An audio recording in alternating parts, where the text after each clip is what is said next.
আচ্ছা, আমরা এখন যেটা করব আনএমপ্লয়মেন্ট পার্ট 2। আমরা অলরেডি পার্ট 1 কমপ্লিট করেছি, সেখানে কি কি দেখেছিলাম একবার একটু দেখে নাও।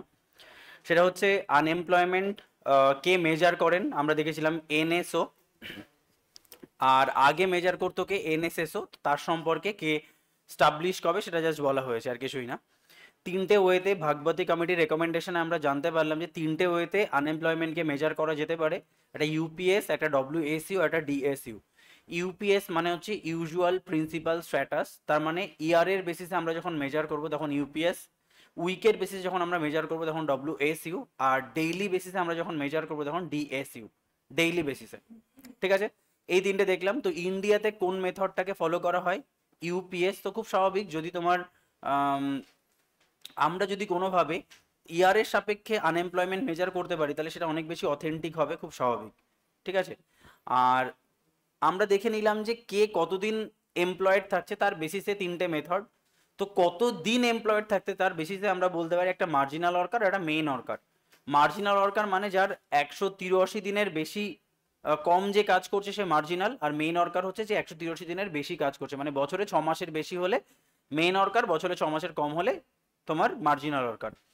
আচ্ছা, যারা কাজ করছে না তারা হচ্ছে আনএমপ্লয়মেন্ট। তো আনএমপ্লয়মেন্ট কত প্রকারের হতে পারে? ডিসগাইজ আনএমপ্লয়মেন্ট কি বলেছিলাম, যে যদি কোনো একজন মানুষ কোনো একটা ফিল্ডে এমপ্লয়েড হয় তারপরেও যদি প্রোডাক্টিভিটি আলটিমেট জিরো থাকে তাহলে তাকে আমরা কি বলবো? Disguise unemployment. উদাহরণ কি দিয়েছিলাম, যে একজন লোকের 7টা ছেলে, 6টা ছেলে কাজ করে তার জমিতে, একজন কৃষকের। তো সেই 6টা ছেলের আলটিমেট ওরা কি করে? 100 কুইন্টাল ধান উৎপাদন করে।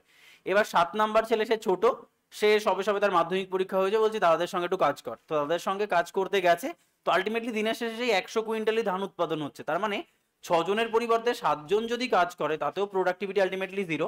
দ্যাট মিনস ও এমপ্লয়েড বাট ডিসগাইজডলি আনএমপ্লয়মেন্ট দেখাচ্ছে, মানে সুপ্তভাবে এমপ্লয়েড, যাকে আমরা বলছি ডিসগাইজ আনএমপ্লয়মেন্ট, যেখানে কি হচ্ছে আলটিমেটলি প্রোডাক্টিভিটি হয়ে যায় জিরো। আচ্ছা, সাইক্লিক্যাল আনএমপ্লয়মেন্ট আর সিজনাল আনএমপ্লয়মেন্ট অনেকটা একই রকম। সাইক্লিক্যাল মানে হচ্ছে একটা সিজনে বা একটা টাইম ফ্রেমে সাইক্লিক্যাল ওয়েতে এমপ্লয়মেন্ট হচ্ছে, আনএমপ্লয়মেন্ট হচ্ছে। যেমন তুমি যদি স্টিল দেখো, স্টিল কোম্পানি, তো স্টিল কোম্পানি জেনারেলি একদম এরকম একটা মুভমেন্ট শো করে, একদম এরকম মুভমেন্ট শো করে।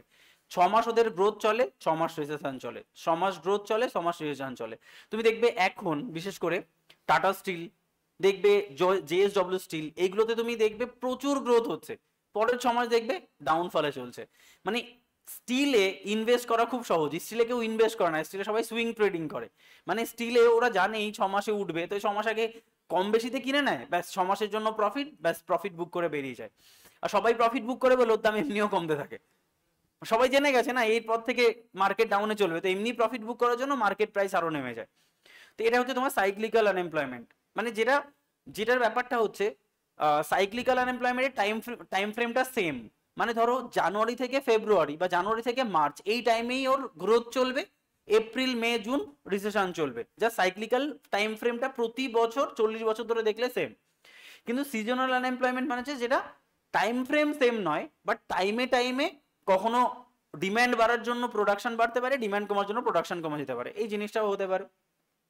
ঠিক আছে, বা তোমার এখানে কি ধরো মৌসুমী বায়ু, এ তো এক্স্যাক্টলি ওই ডেটে আসবে এমনটা নয় না, তো এটা সিজনটা রিসেন্টলি চেঞ্জ হয়ে যায়। তুমি ভাবো এই যে এখন গরমকাল, কখন বৃষ্টি, বিশেষ করে এই টাইমটা তো বর্ষাকাল, কিন্তু কখন বৃষ্টি আসবে আমরা কিন্তু কিছু জানিই না, ফলে সিজনটা এখন চেঞ্জ হয়ে গেছে, যার টাইম ফ্রেমটা সেম নেই।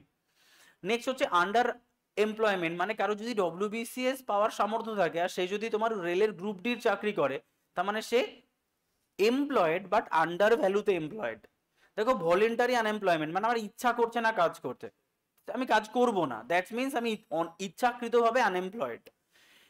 স্ট্রাকচারাল আনএমপ্লয়মেন্ট মানে এই যে মানে তোমার আলটিমেটলি ইকোনমির স্ট্রাকচার চেঞ্জ হচ্ছে, তার জন্য আমি কোপ আপ করতে পারছি না। ঠিক আছে, সেটাকে বলা হয় স্ট্রাকচারাল আনএমপ্লয়মেন্ট। ফ্রিকশনাল আনএমপ্লয়মেন্ট মানে একটা জব ছেড়ে আর একটা বেটার জব পাওয়ার জন্য মাঝে যে টাইম ফ্রেমটা আমি আনএমপ্লয়েড, তাকে আমরা বলছি ফ্রিকশনাল আনএমপ্লয়মেন্ট। আচ্ছা, নেক্সট আমরা একটা জিনিস দেখলাম, সেটা হচ্ছে এই ভ্যালুগুলোকে যদি আমরা খুব মেজার করি তাহলে দেখা যাচ্ছে যে আমাদের ধরো টোটাল পপুলেশন হচ্ছে 1500। তো এর মধ্যে আমরা বলেছিলাম ধরো 0 থেকে 14 বছর বয়সী কিছু ছেলে মেয়ে হয়, তারপরে তোমার ধরো 15 থেকে শুরু করে প্রায় 64, এখানেও কিছু যুবক বা ওল্ড হয়, আর গ্রেটার দ্যান 64এও এখানে আমরা এরম টাইম ফ্রেমে এজ গ্রুপটাকে ভেঙে দিয়েছিলাম। এরা হচ্ছে চাইল্ড, এরা হচ্ছে বৃদ্ধ, আর এরা হচ্ছে মেইনলি ইনকাম গ্রুপ। তো গভর্নমেন্টের খরচা হয় এই দুটো সেগমেন্টকে রান করতে, আর গভর্নমেন্টের ইনকাম হয় এই সেগমেন্টটা থেকে মেইনলি। তো সেই জন্য এই ক্যালকুলেশনটা আমরা আগের দিন দেখেছিলাম যে লেবার ফোর্স কাকে বলছে, যে যে গ্রুপটা তোমার এই সেগমেন্টের মধ্যে বিলং করে, মানে 15 থেকে 64 এই টাইম ফ্রেমটা ভ্যারি করে, এটা দেশ টু দেশ ভ্যারি করে, সেটা 15 থেকে 59ও হতে পারে, 15 থেকে 64ও হতে পারে, কিন্তু ইকোনমিক ডেফিনেশন হচ্ছে 15 থেকে 59। বাট ইন্ডিয়ার কনটেক্সটে এই টাইম ফ্রেমটা কত, 64, সেই জন্য আমি ইন্ডিয়ার কনটেক্সটেই বললাম। যদি এই টাইম ফ্রেমে যারা বিলং করে তারা হচ্ছে কি লেবার ফোর্স, মানে ধরো এই এজ গ্রুপে আমি যদি ডিভিশনটা করে দিই, তাহলে ধরো এখানে কতজন রয়েছে, সাপোজ 300 জন রয়েছে এখানটায়, এখানে তোমার রয়েছে 800 জন, আর এখানে তোমার বাকি রয়েছে 400 জন। ঠিক আছে, এর মধ্যে আমি বলেছিলাম 800 জন এমপ্লয়েড আর 300 জন আনএমপ্লয়েড, এই সিনারিওটা আমি আগের দিনও বলেছিলাম তোমাদের। তো লেবার ফোর্স কাকে বলবো, লেবার ফোর্স মানে এই গ্রুপের মধ্যে কারা রয়েছে, কতজন রয়েছে, 800, তাহলে লেবার ফোর্স হয়ে যাবে 800। আচ্ছা, লেবার ফোর্স পার্টিসিপেশন রেট মানে লেবার টোটাল পপুলেশনের মধ্যে কত পার্সেন্ট পার্টিসিপেট করছে, মানে লেবার ফোর্স এর পার্টিসিপেশন রেটটা কত, তার মানে আমরা কত করব, total labour force by total population into 100। তাহলে এটা হচ্ছে আমার লেবার ফোর্স কত টোটাল পপুলেশনের সাপেক্ষে। আচ্ছা, ওয়ার্কিং পপুলেশন রেশিও, এর মধ্যে কজন ওয়ার্কিং, সরি এটা কত, এটা হবে তোমার 500, মেইনলি 800 নয়, এটা 500। তো এর মধ্যে ওয়ার্কিং কত, 500। আচ্ছা, 500 বাই 1500 ইন্টু 1000, এটাকে বলেছিলাম কতজন এমপ্লয়েড টোটাল পপুলেশনের সাপেক্ষে, আস্তে আস্তে ছেকে বার করছি।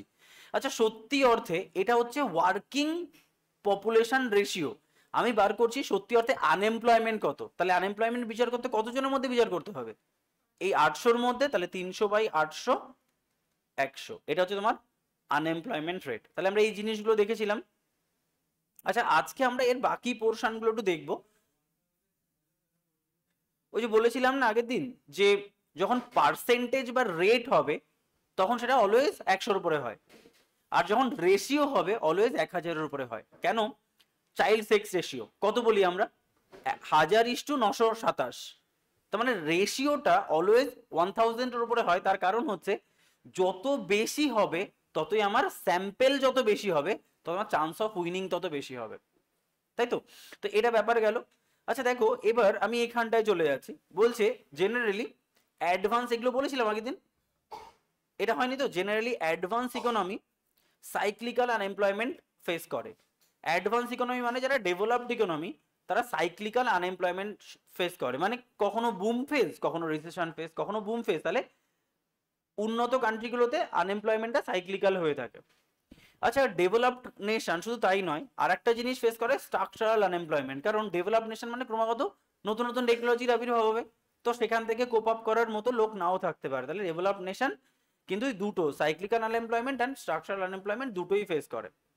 নেক্সট হচ্ছে অলমোস্ট অল ইকোনমি কি ধরনের ফেস করে, ফ্রিকশনাল আনএমপ্লয়মেন্ট। মোটামুটি তুমি ধরে নিতে পারো যে একটা চাকরি থেকে আরেকটা চাকরিতে আমরা সবসময় চেষ্টা করি জাম্প করার, তাই নয় কি?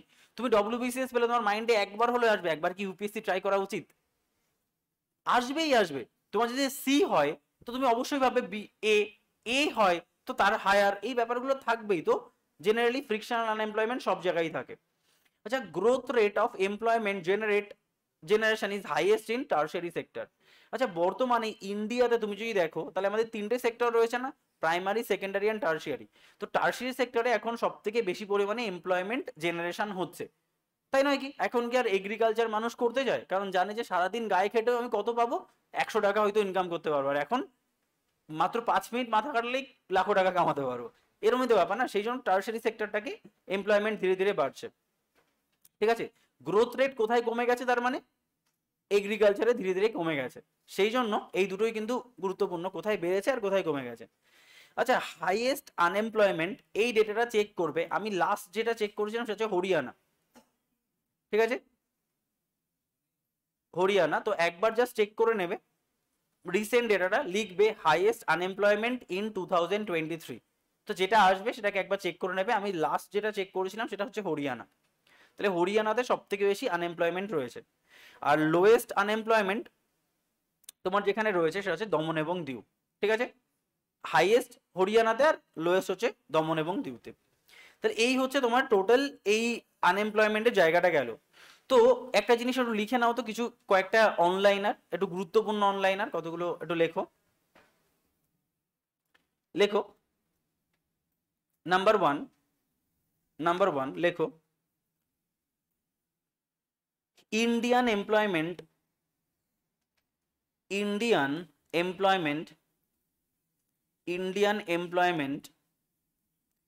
is generated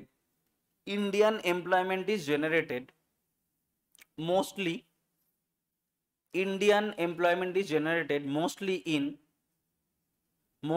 in unorganized and unregistered sector বা sectors. Indian employment is generated mostly in unorganized and unregistered sectors. মানে এই আনঅর্গানাইজড অ্যান্ড আনরেজিস্টার্ড সেক্টর মানে কি, সেই সমস্ত sectors in which there is no government regulation. তাহলে তোমার যদি বলা হয় আনরেজিস্টার্ড বা আনঅর্গানাইজ সেক্টর মানে যেখানে গভর্নমেন্টের রেগুলেশন নেই। আচ্ছা তুমি ভাবো, আমি একটা উদাহরণ দিচ্ছি, আমাদের এখানে কতগুলো ছেলে চাকরি করতো, এটা কি আনঅর্গানাইজ এবং আনরেজিস্টার্ড সেক্টর? তো আমার রিসেন্টলি মনে হয়েছে একজনকে বললাম যে দেখো আমার তো নোটপত্র রেডি হয়ে গেছে, এখন আপাতত তোমার আর দরকার নেই। তার মানে দেখো আমি তাকে বললাম যে দেখ এরম ব্যাপার, বা আমি তাকে তুই করে বলি যে তোর মনে হয় যে তোর এখানে থাকার দরকার আছে, ও চাকরি পেয়ে গেছে, তো ওর তো দরকার নেই, যে চাকরি পায়নি তাকে থাকা দরকার না। হ্যাঁ হয়তো তুই আর 1 মাস পরে জয়েনিং লেটার পেয়ে যাবি। তো যে ছেলেটা এখনো চাকরি পায়নি তাকে ছেড়ে দেওয়াটা বেশি অথেন্টিক নাকি তোকে ছেড়ে দেওয়াটা বেশি অথেন্টিক? তো বলো না দেখো দাদা আমি চাকরি পেয়ে গেছি, এখন আমাকে না হলেও চলবে, আর আমিও ভাবছিলাম জিনিসটা আমি ছেড়ে একটু বাড়ি চলে যাব, ওর বাড়ি চলে দীঘাতে। তো এই যে ও কিন্তু অ্যাকচুয়ালি ও যে এমপ্লয়মেন্টটা শো করলো, বলো তো সেটা কোন ধরনের এমপ্লয়মেন্ট? ফ্রিকশনাল না, একটা চাকরি করতো সেখান থেকে ও একটা চাকরি পেলো, তো এর মাঝে ও কিন্তু 1 মাসটা আনএমপ্লয়েড থাকবে, এটা হচ্ছে ফ্রিকশনাল এমপ্লয়মেন্ট। কিন্তু কথা হচ্ছে যে ম্যাক্সিমাম তুমি ভাবো এখানে কতজন চাকরি পাবে সরকারি চাকরি? 2 থেকে 3জন চাকরি পাবে, কিন্তু বাকিরা সবাই আলটিমেটলি তো কোনো না কোনো সোর্স অফ ইনকাম তাকে জেনারেট করতে হবে।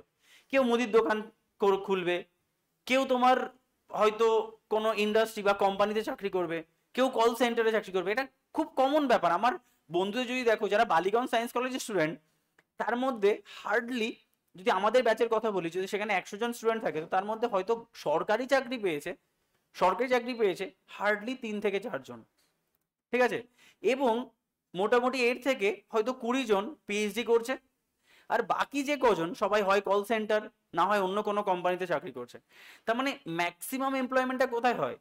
আনরেজিস্টার্ড এবং আনঅর্গানাইজ সেক্টর। এই কল সেন্টারে কি রেজিস্টার্ড? হ্যাঁ রেজিস্টার্ড, মানে একটা কোম্পানি হিসাবে রেজিস্টার্ড, বাট কোম্পানির কোনো রেগুলেশন নেই তাদের এমপ্লয়মেন্টের উপরে। তাহলে ম্যাক্সিমাম এমপ্লয়মেন্টটা কিন্তু সেই জায়গায় হচ্ছে। নেক্সট পয়েন্ট লেখো the state Gujarat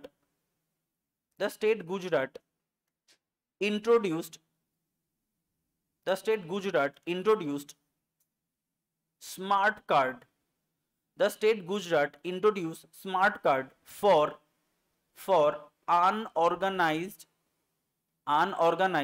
sector workers। এই কার্ডটার নাম কি? name of this card is UWIN। name of this card is UWIN। আচ্ছা এর ব্যাপারটা সম্পর্কে একটা লাইন লিখে রাখো। this card has a unique identification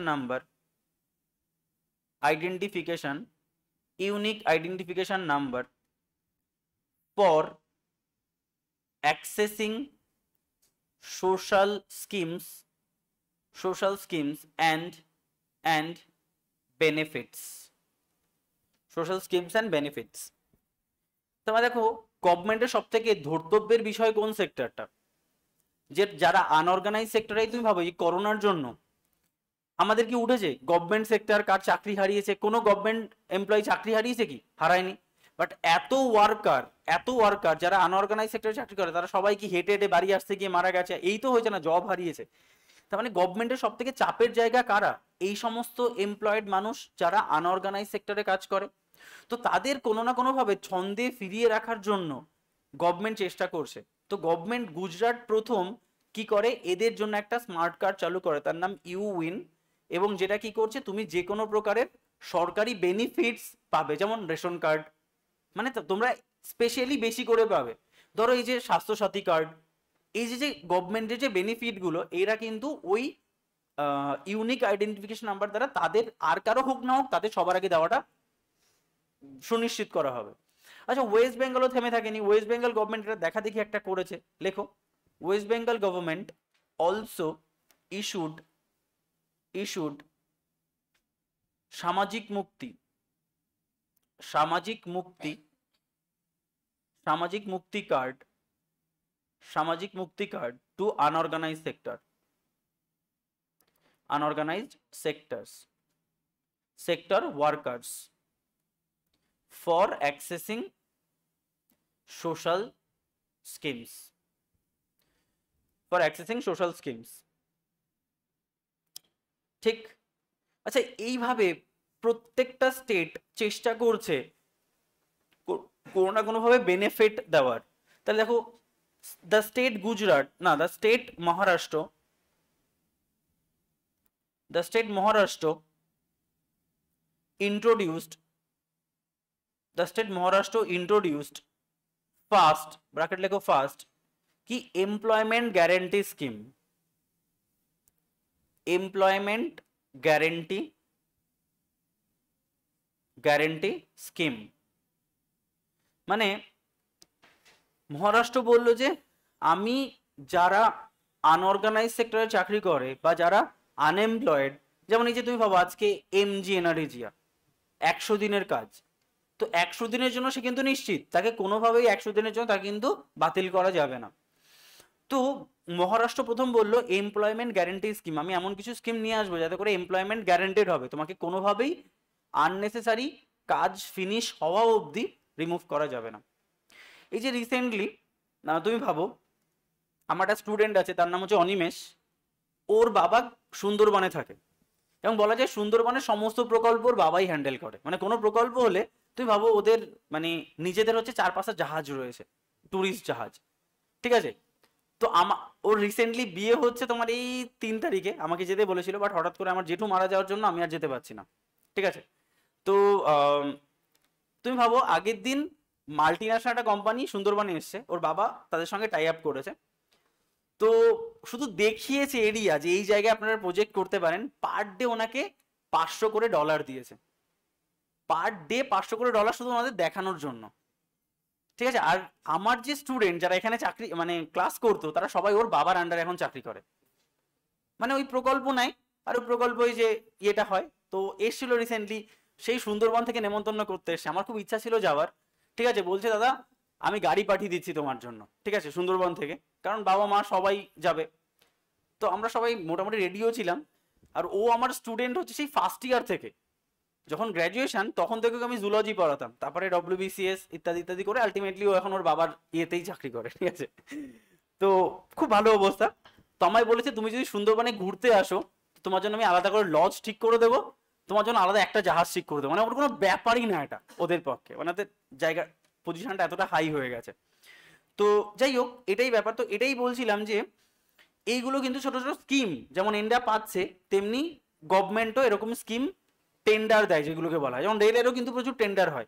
তো টেন্ডার ব্যাপারটা অনেকটা এরকম যে হ্যাঁ এমপ্লয়মেন্ট গ্যারান্টি স্কিম, তো প্রথম কিন্তু মহারাষ্ট্রই চালু করে।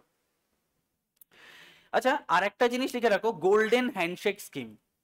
লেখো গোল্ডেন, গোল্ডেন লিখেছিলাম আগের দিন, হ্যাঁ না একটা লাইন লিখিয়ে দিয়েছিলাম কি? লেখানি না? তাহলে লেখো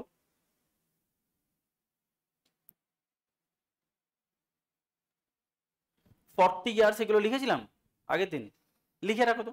গোল্ডেন হ্যান্ডশেক স্কিম, চেক করতে করতে লেখা হয়ে যাবে, একটাই তো line. Golden handshake scheme is associated, golden handshake scheme is associated with voluntary retirement, voluntary retirement, voluntary retirement scheme, voluntary retirement scheme or VRS, VRS লেখো must be applicable, must be applicable to all employees who have either complete বা completed age of 40 years or completed 10 years of services। মানে 10 বছর যদি service করে বা 40 বছর যদি তার বয়স হয়, তাহলে সে ভিআরএস এর জন্য অ্যাপ্লাই করতে পারে। ভিআরএস মানে ভলেন্টারি রিটায়ারমেন্ট স্কিম, মানে আমি নিজে ইচ্ছা করে ভলেন্টারি রিটায়ারমেন্ট নিচ্ছি, ঠিক আছে, আমি আর এই সেগমেন্টে চাকরি করতে চাই না, ঠিক আছে। তো তার জন্য মিনিমাম 10 বছরের সার্ভিস এবং 40 বছর বয়স হওয়ার আবশ্যক, তবেই তুমি ভিআরএস এর জন্য অ্যাপ্লাই করতে পারো। বা কোনো কোম্পানির মালিক যদি মনে করে তোমাকে দিয়ে আর কাজ করাবে না, তাহলে গোল্ডেন হ্যান্ডশেক করে বিদায়, কিছু টাকা দিয়ে। গোল্ডেন কেন? গোল্ডেন মানে হচ্ছে কাইন্ড অফ একটা সাপোর্ট, একটা টাকা দিয়ে তোমাকে হ্যান্ডশেক করে বলছে চলো বাঁচাই।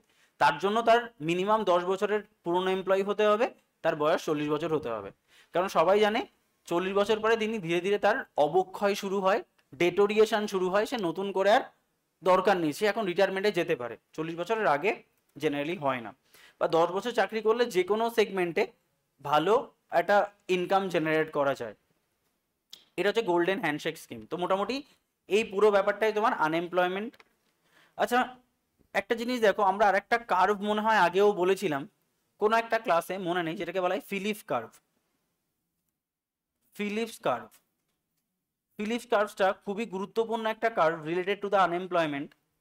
দেখো ফিলিপস কার্ভটা মেইনলি কি, লেখো একটু ফিলিপস কার্ভটা লেখো। ফিলিপ কার্ভ, পিসি লিখছি, is an economic concept. Phillips curve is an economic concept developed. Phillips curve is an economic concept developed by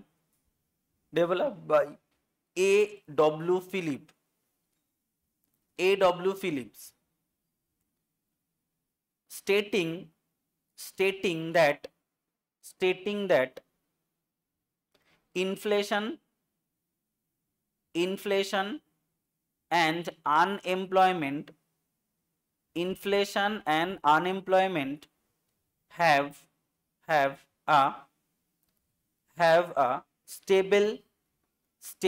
stable and inverse relationship. Inflation and unemployment have a stable and inverse relationship. Inflation and unemployment have a stable and inverse relationship. আচ্ছা চলো আমরা যদি এটাকে একবার দেখি, তাহলে দেখা যাচ্ছে ধরো এই হচ্ছে আমার পুরো কার্ভটা, যার এখানটায় কি লিখছি আমরা, ইনফ্লেশন রেট। তাহলে ইনফ্লেশন রেট যত উপরে উঠছে, ধরো এটা সাপোজ 2%, এটা 4%, এটা 6%, 8%, 10, 12, 14, এরকম ভাবে আলটিমেটলি কি হচ্ছে, একটা ইনফ্লেশন রেট যত উপরে যাচ্ছি হচ্ছে। নেক্সট আনএমপ্লয়মেন্ট রেট আমরা যদি এখানে লিখি, তাহলে ধরো এটা আনএমপ্লয়মেন্ট রেট 3%, এটা আনএমপ্লয়মেন্ট রেট 6%, এটা আনএমপ্লয়মেন্ট 9%, এটা হচ্ছে 12%। তো এরকম ভাবে রাইট সাইডে আমরা আনএমপ্লয়মেন্ট রেটটাকে লিখছি, আনএমপ্লয়মেন্ট রেট, তাই। আচ্ছা এবার কার্ভটা বলছে এরকম, কার্ভটা এরকম, ঠিক আছে, বা যদি তুমি আরেকটু কার্ভ করে দেখো তাহলে এরকম কার্ভটা হচ্ছে। আচ্ছা এখানে কি ইন্ডিকেট করছে? দেখো একটা জিনিস ভালো করে খেয়াল করো, যখন তোমার আনএমপ্লয়মেন্ট রেট মোটামুটি 4%, তখন ইনফ্লেশন রেট কত? 8%। যখন আনএমপ্লয়মেন্ট রেট বেশি তখন দেখো ইনফ্লেশন রেট প্রায় 5%। মানে আনএমপ্লয়মেন্ট যত বাড়ছে ইনফ্লেশন তত কমছে। কেন বলো তো? ডেফিনেটলি আনএমপ্লয়মেন্ট মানে আমার কাছে টাকা নেই, টাকা না থাকলে ডিমান্ড নেই। আর ইনফ্লেশনের মেইন কনসেপ্ট কি? লোকের কাছে যখন টাকা থাকবে তখন লোকের প্রচুর প্রচুর ডিমান্ড আসবে আর প্রাইসের দাম হুর হুর করে বাড়তে থাকবে। তো আনএমপ্লয়মেন্ট যত বাড়ছে, আমাদের কাছে টাকা নেই, খাবো কি? তো ডিমান্ড তো পরের ব্যাপার। তো আমার কাছে টাকা নেই, তো ইনফ্লেশন রেট ক্রমাগত কমে যাচ্ছে। এটাই বলছে ফিলিপ কার্ভ। ঠিক আছে, এই হচ্ছে তোমার টোটাল আনএমপ্লয়মেন্টের ব্যাপারটা। আচ্ছা আনএমপ্লয়মেন্টের সঙ্গে আমরা আরেকটা ক্লাস কমপ্লিট করে দিই, সেটা হচ্ছে ইন্ডিয়ান ডেমোগ্রাফি। আচ্ছা ইন্ডিয়ান ডেমোগ্রাফিটা আমরা আজকে কমপ্লিট করে নেক্সট ক্লাসে যেটা চলে যাব সেটা হচ্ছে তোমার প্রভার্টিতে। তাহলে আজকে আমরা ইন্ডিয়ান ডেমোগ্রাফিটা কমপ্লিট করে দিই। চলো, ইন্ডিয়ান ডেমোগ্রাফি এটা খুব গুরুত্বপূর্ণ একটা পার্ট। ডেমোগ্রাফি কথাটা রিলেটেড কিসের সঙ্গে? এটা হচ্ছে পপুলেশনের সঙ্গে। আচ্ছা এর জন্য আমাদের একটা জিনিস লাগে, ডেমোগ্রাফিক ডিভিডেন্ড। সেম আমি যে উদাহরণটা আজকে দিয়েছি সেম উদাহরণটা আমি এখানে দেব। যদি আমাদের টোটাল পপুলেশন হয় 1500, তাহলে আমরা তিনটে গ্রুপে আবার ভাঙবো। একটা হচ্ছে 1 থেকে শুরু করে 14, এটা হচ্ছে তোমার 15 থেকে শুরু করে 64, আর একটা হচ্ছে তোমার গ্রেটার দেন 64। তাহলে একটাকে আমরা বলছি চাইল্ড, একটাকে আমরা বলছি ওয়ার্কিং, আর একটাকে আমরা বলছি ওল্ড বা সিনিয়র। এইতে তিনটে সেগমেন্ট। তো দেখো বেসিক্যালি সেম আমি আগে যে ডেটাটা রেখেছি এখানেও সেম ডেটাটাই রাখবো। চাইল্ড কত? চাইল্ড ধরে নিচ্ছি আমি 300, এটা তোমার 800, আর এটা তোমার 500 না 400, এটা হচ্ছে 400। এই গল্পটা দেখো। ডেমোগ্রাফিক ডিভিডেন্ড হচ্ছে, ভালো করে দেখো, when proportion of working population in respect to the total population is higher than 50%। তোমাকে কোশ্চেন দেবে ইন্ডিয়া কি ডেমোগ্রাফিক প্রিন্সিপাল ফলো করে? ইন্ডিয়া কি ডেমোগ্রাফিক প্রিন্সিপাল ফলো করে? তাহলে আমাকে জানতে হবে ডেমোগ্রাফিক ডিভিডেন্ড ব্যাপারটা কি। ডেমোগ্রাফিক ডিভিডেন্ড যদি গ্রেটার দেন 50% হয় তাহলে তুমি একটা পজিটিভ সাইন পাবে। যদি ডেমোগ্রাফিক ডিভিডেন্ড 50% এর কম হয় তাহলে ইন্ডিয়া এখন চাপের মধ্যে রয়েছে। ডেমোগ্রাফিক ডিভিডেন্ড দেখে আমরা বলতে পারি সেই দেশে এমপ্লয়মেন্ট না ওয়ার্কিং গ্রুপ কতটা রয়েছে। যেমন বলো এখানে ইন্ডিয়াতে ওয়ার্কিং গ্রুপ কতটা রয়েছে? 800 না? ইন্ডিয়াতে ওয়ার্কিং রয়েছে 800টা, 800 জন। বলো টোটাল পপুলেশন কত? 1500। তাহলে ইন্টু 100% করো। তাহলে বলো তো কত হচ্ছে মোটামুটি 800 আর 1500-র মধ্যে? 0 0 কাটো। তাহলে 800-কে তুমি যদি 15 দিয়ে ভাগ করো কত পার্সেন্ট হয় বার করো। 5 15 75, আর এটা তোমার আসছে কত? 50, 3 15 45, তার মানে 53%-এর কাছাকাছি। তার মানে বুঝতে পারছো জিনিসটা? এই ভ্যালুটা বেশি কখন হবে? দেখো 1500-র হাফ কত? 750। যদি টোটাল পপুলেশনের হাফ ওয়ার্কিং গ্রুপের মধ্যে হয় তাহলে আমার ডেমোগ্রাফিক ডিভিডেন্ড কত হবে? 50%। কারণ 750 বাই 1500 ইন্টু 100 মানে 50%। তার মানে ওয়ার্কিং গ্রুপ মিনিমাম হাফ হতে হবে যদি সে ডেমোগ্রাফিক ডিভিডেন্ডকে ফলো করতে চায়। তো এই তো এবার বলো লজিকটা দেখো, ইন্ডিয়া ডেমোগ্রাফিক ডিভিডেন্ডকে ফলো করে? Answer is yes. কিন্তু ডেমোগ্রাফিক ডিভিডেন্ড ফলো করতো না কেন? কারণ সত্যি অর্থে এই যে আমরা এখানে যে আনএমপ্লয়মেন্টের কনসেপ্ট বলেছিলাম না, সেখানে আমরা বলেছিলাম না কত? 15 থেকে শুরু করে 59। তো যখনই ইন্ডিয়া 15 থেকে শুরু করে 59 অব্দি ক্যালকুলেট করছে, তুমি ভাবো এটাকে বাদ দিয়ে যদি আমি 59 করে দিই তাহলে পপুলেশন বাড়বে না কমবে? ওয়ার্কিং গ্রুপে কমে যাবে। কারণ 5 বছর কমে যাওয়া মানে ওয়ার্কিং গ্রুপ কমে যাওয়া, আর সঙ্গে সঙ্গে এটা হয়ে যাচ্ছে 600। সঙ্গে সঙ্গে ইন্ডিয়া ডেমোগ্রাফিক ডিভিডেন্ড কমে যাচ্ছে। তো ইন্ডিয়া বলছে আমি ওই গ্রুপ মানি না, আমার দেশ বেশি শক্তিশালী, 60-এর পরেও কাজ করতে পারে। তো ইন্ডিয়া তখন নিজে বানিয়ে দিয়েছে ডেমোগ্রাফিক ডিভিডেন্ড কত? 15 থেকে 64। তার জন্য ওর ডেমোগ্রাফিক ডিভিডেন্ড 50% বেশি হচ্ছে। তা লোকে ভাবছে আরে বিরাট ব্যাপার। মানে আমরা শুধু ডেমোগ্রাফিক ডিভিডেন্ড দেখি, বাট আমরা কিন্তু বেসিক সাইকোলজিটা দেখি না যে ইন্ডিয়া কেন এরম ভাবে কাজ করছে। তো এটা হচ্ছে সেই জন্য তোমাকে বললাম যে 14 থেকে 15 থেকে 64 অব্দি টাইম ফ্রেম। কি আনএমপ্লয়মেন্ট দেখে নিয়েছো? তাহলে আনএমপ্লয়মেন্ট রেট এটা হচ্ছে লোয়েস্ট না, এটা আমি ইয়েতে দেখে নাও একবার, এটা দমনদিউ মানে তো ইউনিয়ন টেরিটরি। তো ইউনিয়ন টেরিটরিকে মাথায় রাখতে হবে, যদি তুমি স্টেট বলো তাহলে ছত্তিশগড় হতে পারে, তাহলে স্টেট বলে লিখে রাখো, স্টেটের কনটেক্সটে লিখে রাখো ছত্তিশগড়। ছত্তিশগড় এটা চেক করে নেবে তোমরা একটু, আমি ওখানে টোটাল ইউনিয়ন টেরিটোরিয়াল স্টেট দুটো ধরেই বললাম। ক্লিয়ার? এবার দেখো ডেমোগ্রাফিক ডিভিডেন্ড থেকে আমাদের একটা কনসেপ্ট আসে ডেমোগ্রাফিক ট্রানজিশন।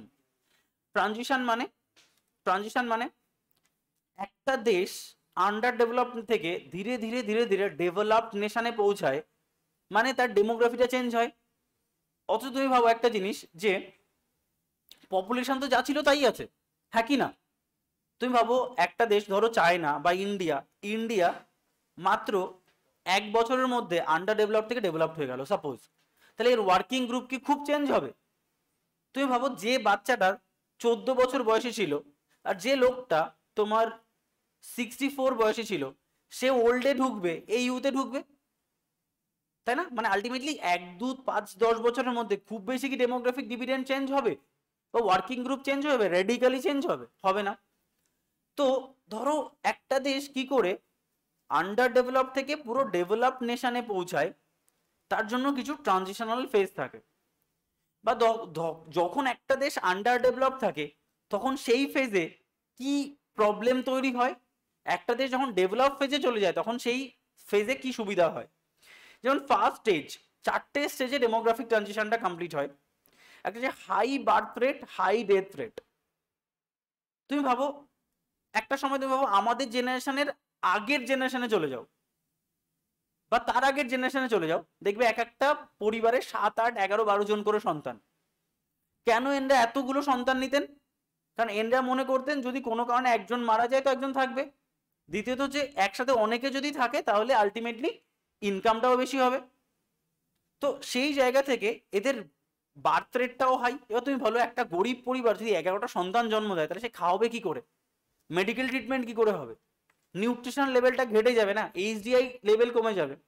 তো সেই জায়গা থেকে ডেথ রেটটাও হাই। মানে ধরো আমি যদি বলি 100 জন বাচ্চা জন্মালো, তার মধ্যে 80 জনই মারা গেল। তাহলে high birth rate, high death rate, তাহলে পপুলেশন গ্রোথ কি হালকা হালকা করে হবে, তাহলে পপুলেশন গ্রোথ রেট কিন্তু স্লো। তাহলে in demographic transition of first stage the population growth rate is slow. Next চলে যাচ্ছি সেকেন্ড স্টেজে, high birth rate, low death rate. High birth rate, low death rate second স্টেজে হচ্ছে। তাহলে দেখো birth রেটটা বেড়ে গেছে, তো আমাদের টার্গেট কি থাকে, বার্থ রেট বাড়ানো নাকি ডেথ রেট কমানো? 11টা বাচ্চা জন্ম নিয়েছে, তার 9টা যদি মরে যায় তাহলে কি কষ্ট হবে না আমার মধ্যে? তাহলে আমি কি বাচ্চা কন্ট্রোল করব নাকি বাচ্চাগুলোকে বাঁচাবো? তাহলে আমাদের মাইন্ডে একটা ইয়ে আসে যে না বাচ্চাগুলোকে বাঁচাতে হবে। তার মানে আমাদের 100 জন আগে মারা যাচ্ছিল, এখন ধীরে ধীরে ডেথ রেটটাকে কমিয়ে আমি করে দিলাম কত, 50। তার মানে এখন পপুলেশন কি হবে, র্যাপিডলি গ্রোথ করবে কারণ ডেথ রেট কমে গেছে। নেক্সট থার্ড স্টেজে আমাদের মধ্যে আসে না বার্থ রেট কমাতে হবে, আমাদের আলটিমেটলি ডেথের পেছনে কে মেইন ভূমিকা পালন করছে, এই রোগ বা আমাদের পুষ্টি, পপুলেশন, এগুলোই তো ডেথ। তো আস্তে আস্তে করে ডেথ রেটটাকে আমি ডিক্লাইন করে দিচ্ছি, বার্থ রেটটাকে ডিক্লাইন করে দিচ্ছি। তো অলরেডি ডেথ রেট যা কম ছিল তার থেকেও কমে যাবে কারণ আরো বেশি টেকনোলজি, মেডিকেল সিস্টেম ডেভেলপ করবে। তো এখন বার্থ হচ্ছে কত, 60 জন, ডেথ হচ্ছে কত তোমার 20 জন। তাহলে পপুলেশন রেটটা ধীরে ধীরে কমে যাচ্ছে, ডিক্লাইন ফেজে চলে যাচ্ছে। ফোর্থ স্টেজে বার্থ রেট হলো, এখন দেখো বাচ্চা হয়তো এখন বাচ্চাই নিতে চায় না অনেকে, যে না ধুর এখন শুধু যে ঝামেলা নিয়ে কে করবে, এরমই ভাবছে না লোকে এখন, মানে লজিক্যালি চিন্তা ভাবনা করে যে নেবই না, আর কেউ নিলে ম্যাক্সিমাম একটা, আর টেনে টুনে ঠেলে ঠেলে তুমি 2টো নিতে পারবে, তার বেশি হবে না। তাই তো মানে লজিক্যালি যদি দেখা যায় তাহলে কেন, তার কারণ হচ্ছে মানুষের হাতে এখন আর সময় নেই, কারণ তার পেছনে ইনভেস্ট করার মতো অর্থ থাকলেও সময় নেই। ঠিক আছে, তো দেখো ডেথ রেট তো প্রায় নেই বললে চলো। ইভেন বারাসাত গভর্নমেন্ট যে হসপিটাল, সেই হসপিটালের বিগত 5 বছরের ডেটা দিয়েছে একটা বাচ্চাও মৃত্যু হয়নি জন্মানোর সময়। এত অস্বাস্থ্যকর হসপিটাল। তুমি ভাবো, তারপরেও তাহলে ভাবো যারা হাই অ্যাপোলো হসপিটাল বলো বা যে সমস্ত বেসরকারি, সেখানে তো ডেথ রেটের প্রশ্নই আসে না। তার মানে ডেথ রেট কত কমে গেছে। তাহলে এই সময় পপুলেশনটা কি হয়ে যাবে, স্ট্যাগন্যান্ট। এই সময়ই প্রবলেমটা ক্রিয়েট হয় যে বাচ্চাও মানে বার্থ রেটও হচ্ছে না, ডেথও হচ্ছে না। তার মানে আলটিমেটলি পপুলেশন কি হচ্ছে, স্ট্যাগন্যান্ট হয়ে গেছে। স্ট্যাগন্যান্ট হয়ে গেছে এবং প্রবলেম হয়ে যাচ্ছে যে হয়তো এই স্ট্যাগন্যান্ট হওয়ার জন্য হয় চাইল্ডের সংখ্যা কমে যাবে, না হয় ওল্ডের সংখ্যা বেড়ে যাবে। কারণ যখনই নতুন বাচ্চা জন্মাচ্ছে না, তখন যারা ইউথ ছিল তারা ওল্ডে পৌঁছে যাবে, তাহলে ওল্ডের সংখ্যা বেড়ে যাবে, দিকে ইউথে যাওয়ার মতো বা ওয়ার্কিং গ্রুপে যাওয়ার মতো আর পপুলেশন থাকবে না। তখনই প্রবলেমটা শুরু হয়। এই প্রবলেমটা মেইনলি ফেস করেছিল চায়না রিসেন্টলি। চায়নায় প্রচুর বৃদ্ধ বেড়ে গেছিল না, কারণ এত বার্থ কন্ট্রোল এরা করেছে যে প্রচুর পরিমাণে ওল্ড এজ হোম তৈরি করতে হয়েছে। তো এটাই হচ্ছে ডেমোগ্রাফিক ট্রানজিশন। তো বলো, যদি বলা হয় ইন্ডিয়া কোন ডেমোগ্রাফিক ট্রানজিশন ফেজে রয়েছে, পরীক্ষার কোশ্চেন বলো, থার্ড স্টেজ। তো লিখে রাখো ইন্ডিয়া এখন থার্ড স্টেজ। এই কোথায় লেখো, আমাদের বার্থ রেটটা অনেক কমে গেছে এখন, তাই না? তাই লেখো India is in third stage. India is in third stage of demographic transition. India is in third stage of demographic transition. Demographic transition. আচ্ছা, নেক্সট হচ্ছে পপুলেশন থিওরি। আচ্ছা, আমরা দুটো পপুলেশন থিওরি পড়বো। কেন পপুলেশন থিওরি পড়ছি? কারণ পপুলেশন কেন হঠাৎ করে এত বেড়ে যাচ্ছে, কমে যাচ্ছে, তাহলে দুটো পপুলেশন থিওরি রয়েছে। একটাকে বলা হয় ম্যালথাস থিওরি, একটাকে বলা হয় অপটিমাম থিওরি। এটা দিয়েছিলেন কে? ম্যালথাস। এটা দিয়েছিলেন এডউইন ক্যানন। আচ্ছা, ম্যালথাস থিওরিটা খুব গুরুত্বপূর্ণ, খুব ইন্টারেস্টিং। বলছে পপুলেশন গ্রোথ হয় exponentially, but rate of means of substance growth হয় অ্যারিথমেটিক্যালি। তার মানে হচ্ছে, ধরো আজকে একজন থেকে, তুমি ভাবো ব্যাকটেরিয়ার কথাটা ভাবো, যদি একটা ব্যাকটেরিয়া তোমার বডির মধ্যে ঢুকতে পারে, তো ক্রোর্স অফ ব্যাকটেরিয়া হয়ে বেরোবে। কেন? একটা ব্যাকটেরিয়া, দুটো ব্যাকটেরিয়া হয়, দুটো চারটে হয়, চারটে আটটা হয়, আটটা 16টা হয়, 16টা 32টা হয়, 64টা। মানে যে 1 সেকেন্ডে দুটো হচ্ছিল, সেই 1 সেকেন্ডে এখন হচ্ছে 64। এবং এরকম ভাবে বাড়তে বাড়তে ক্রোর্স অফ ব্যাকটেরিয়া হয়ে যায়। তো পপুলেশন কনসেপ্টটা ঠিক সেরকমই, যে পপুলেশন আজকে 1, সেখান থেকে 2। তুমি ভাবো আজকে ইন্ডিয়ার অবস্থাটা দেখো, 137 কোটি হয়েছে না, এখন 42 কোটি। 142 কোটি দেশ হয়ে গেছে, মানে ওয়ার্ল্ডের এখন টপে পৌঁছে গেছে। ঠিক আছে? তার মানে এটা কেন হচ্ছে? এটা ম্যালথাস বলছে যে আমাদের পপুলেশন গ্রোথ হচ্ছে জিপি হারে, মানে গ্রোথ অ্যারিথমেটিক নয়, জিওমেট্রিক প্রোগ্রেসে। তাহলে সেই জন্য 1, 2, 4, 8 এরকম ভাবে বাড়ছে। কিন্তু খাবার কি সেইভাবে বাড়ছে? যদি বুঝতাম যে ল্যান্ডও বেড়ে গেছে, ইন্ডিয়া পুরো ইউএসএ কে অ্যাকুয়ার করে নিয়েছে, তাহলে বুঝতাম না। কিন্তু মিনস অফ সাবস্টেন্স বেঁচে থাকার বাড়ছে কি 1, 2, 3, 4, 5, 6, মানে এপিতে বাড়ছে, অ্যারিথমেটিক প্রোগ্রেসে বাড়ছে, ধীরে ধীরে বাড়ছে। তো দেখো পপুলেশনের সঙ্গে এই মিনস অফ সাবস্টেন্স একটা বিরাট ভ্যারিয়েশন তৈরি হচ্ছে না?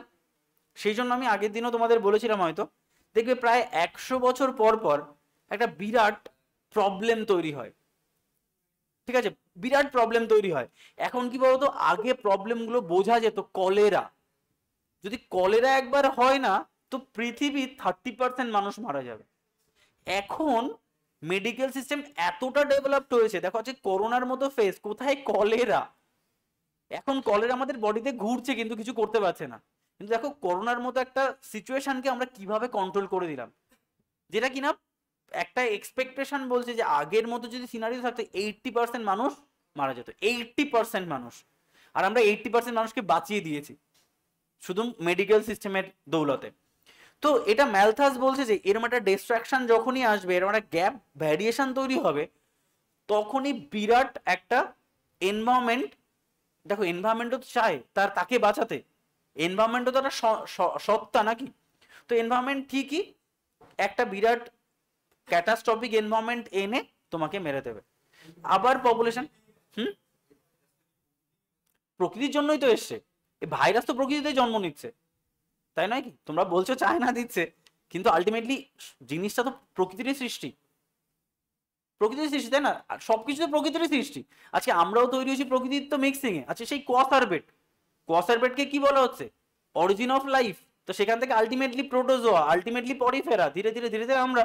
তো একটা ভাইরাস ব্যাকটেরিয়া তো প্রকৃতিরই সৃষ্টি। তো এবার যে খুঁজে পাচ্ছে সে তখন নিজের নাম বানিয়ে দিচ্ছে যে আমি এটাকে খুঁজে পেয়েছি, এটা আমি। ঠিক আছে, তো জিনিসটা এরকম নয়। ফলে এখানে কি যারা বিরাট প্রবলেম তৈরি হচ্ছে এবং প্রচুর মানুষ মারা যাচ্ছে এবং মারা গিয়ে অনেকটা স্টেবিলিটির জায়গায় নিয়ে আসছে এবং আলটিমেটলি আবার পপুলেশন অ্যাজ ইউজুয়াল রেটে গ্রোথ করছে। তো এটাই বলছে তোমার কি ম্যালথাস থিওরি, যখন বলছে population growth in GP but means of subsistence that means food growth in AP, সেই জন্য একটা বিরাট প্রবলেম চলে আসে। আচ্ছা অপটিমাম,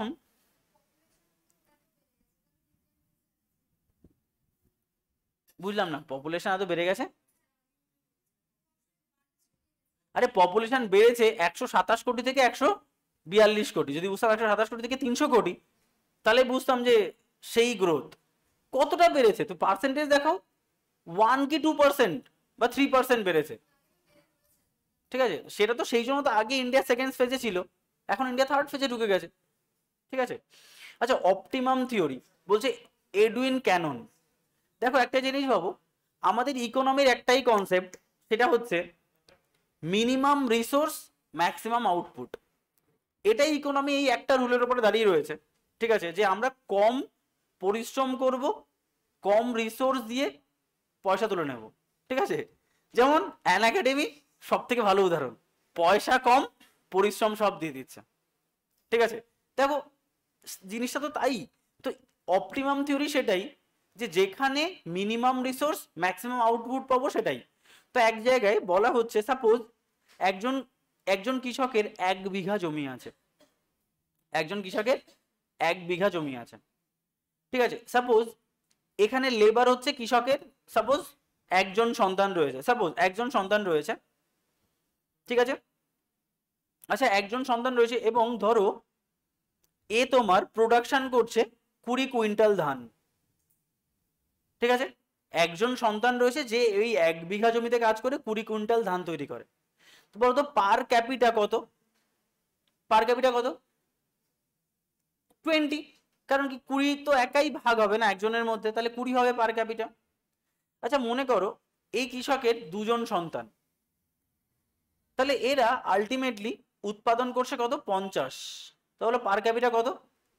25। তাহলে পার ক্যাপিটা বাড়ছে, কারণ লেবার ফোর্স বাড়ার সঙ্গে সঙ্গে প্রোডাকশন বাড়ছে। একা আর কত করবে?